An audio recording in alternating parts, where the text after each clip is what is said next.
fascinating information. I mean, there has to be, you know, a lot that any person that works a lot and they don't get to research real deep. There has to be a lot of really good stuff that they could learn. What do you think? What do a lot of people not know about these places? Well, basically, again, I would say 99.9% of the tour guides in Cusco tell the standard archaeological academic Western story that the Inca were responsible for all of the work.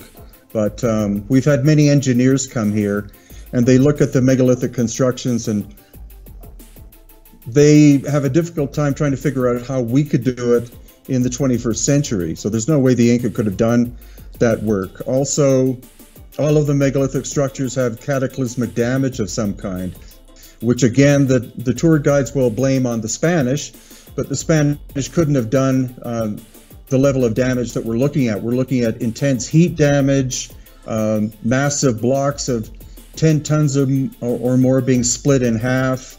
So it indicates much more that there was some ancient cataclysm that occurred and destroyed parts of the megalithic structures and probably the builders as well. Yeah, I mean, I know I've heard stories of the ages of man when I've read about, I don't know if it was Incan or Mayan religion. Is it possible that when they mention these ages that mankind have gone through, that maybe the cataclysms are the end point for these ages, in your opinion? Yeah, definitely. And we see the same damage in Egypt. So, like in Peru, there are structures that the Inca did not build, but were inherited. And in Egypt, there are structures that the dynastic Egyptians inherited, but did not build, because the scale, again, the dynastic Egyptians were a Bronze Age culture up until, I think, the 7th or 8th century BC. The pyramids, like the Great Pyramid, was supposed to have been constructed around 2500 BC. So that would have been during the Bronze Age period. And there's no way they could have built structures like that. So again, we see cataclysmic damage, destruction of an ancient civilization, and then the inheritance by civilizations that we commonly know about.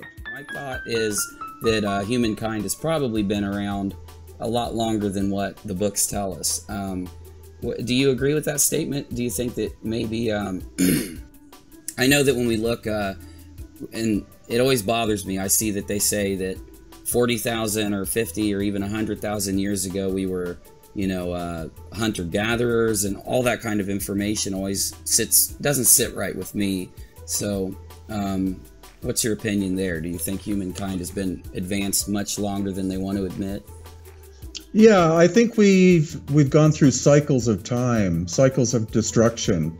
And so the conventional story is sophisticated civilizations began probably about 6,000 years ago in the Indus Valley, around Egypt, and also Sumeria. But I think that was a renaissance of civilization. I think if we go back 12,000 years, there was this global cataclysmic event, which was the end of the last ice age, which was very rapid in terms of earth changes that happened. The world's oceans rose by over 300 feet in a very short period of time.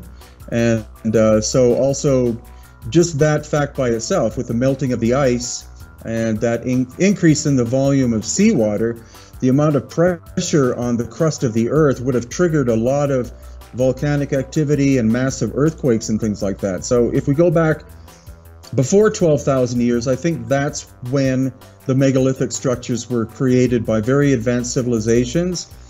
You know, the most obvious one that people think of would be so-called Atlantis, and then the cataclysm occurred, which took place over maybe 200 or 300 years, and then a high percentage of humanity was wiped out, and then came the reconstruction of civilization. So again, I think we've gone through many different cycles of destruction, and again, I believe the megalithic structures are at least 12,000 years old. That's just fascinating to think about what they went through when that happened. And all over the world. What are your theories on what they could have used these chambers or the pyramid for? I think originally they were machines, not machines as in something with turning parts, but they were harmonic structures that focus the energy of the earth. Which is very, I mean, that's what Tesla was working on.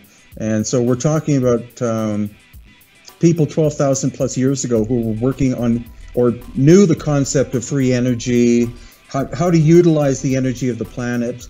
And I also believe, and I'm not the only one believing this, that the big obelisks that you find in Egypt, again, were not made by the dynastic Egyptians. They carved their hieroglyphics onto the surfaces, but I think how it functioned was that there are a series of tunnels under the Giza Plateau that could have carried water from the Nile, and that water movement could have set up an energetic field, which then would be focused and concentrated inside the Great Pyramid, for example, and then it acted like a transmitter, transmitting the energy to the obelisks. And so that would set up an energetic field in these different areas, especially at Karnak, because originally there were, I think, 11 massive obelisks at Karnak, and they were set up side by side, almost in a perfect line.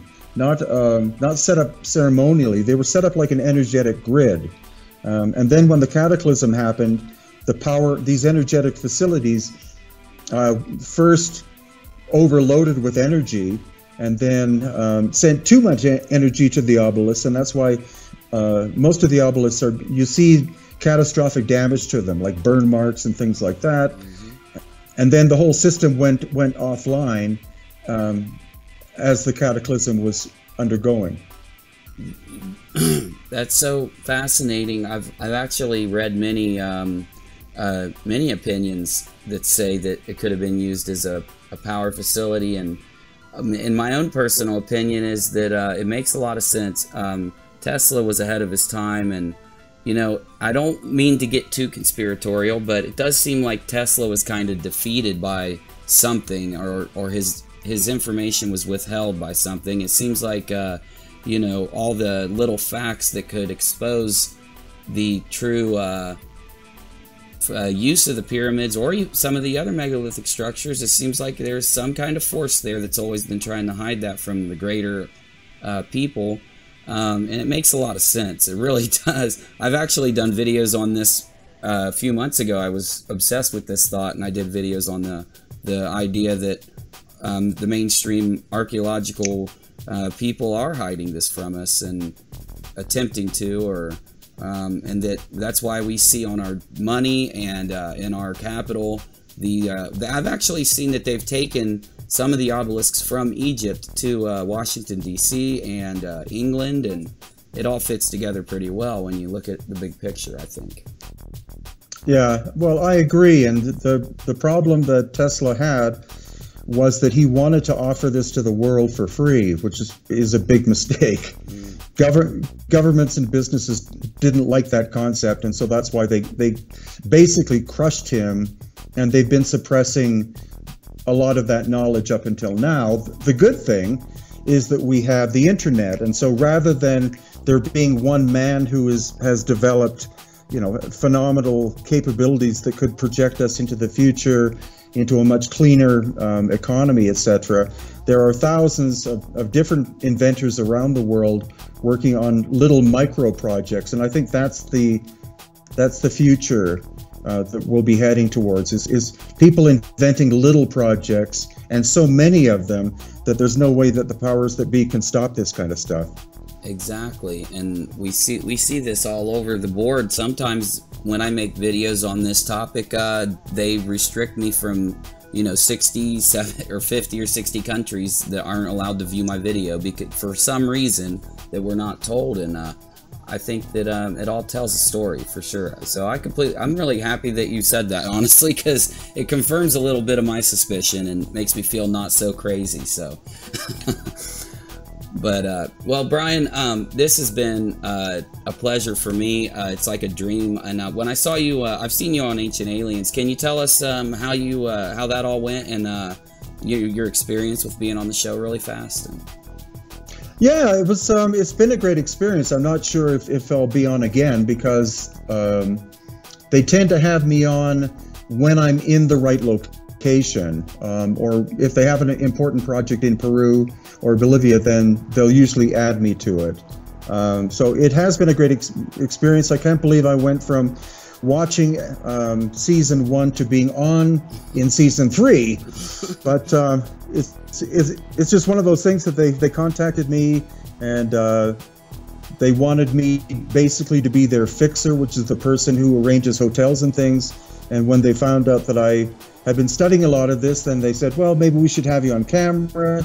And since I've been on stage since I was 5 and act very natural in front of cameras, then they said, well, we should ask you some more questions. So and guys, I've been on 15 different this has been episodes, Brien Foerster. You can find him on YouTube, and I urge everybody to check out the channel, which of course you'll see the links all across the interview and also in the About section. And if you want to, you know, I know I'm going to put your website, other things in, but if you want to tell everybody really quick how they can see what you've done and your books, and that way I'll have a piece to show also in the videos throughout the discussion. Sure. My website is hiddenincatours.com, and it's maintained by an absolute genius of a webmaster. It contains links to more than 900 videos, my 25 books. Most of it's free information. The books are not free, but I would say 90% of what's on my website is free. So please go ahead and make use of any of it in any way you see fit. Thank you, sir. And I really, like I said, I know I've said it 60 times, but thank you so much. I apologize. I've been a little starstruck talking to you, but it'll wear off, and I look forward to speaking with you again. And I just really appreciate you giving me your time. My pleasure. We're all just human beings after all. Very true, sir. All right. Thank you. Thank you.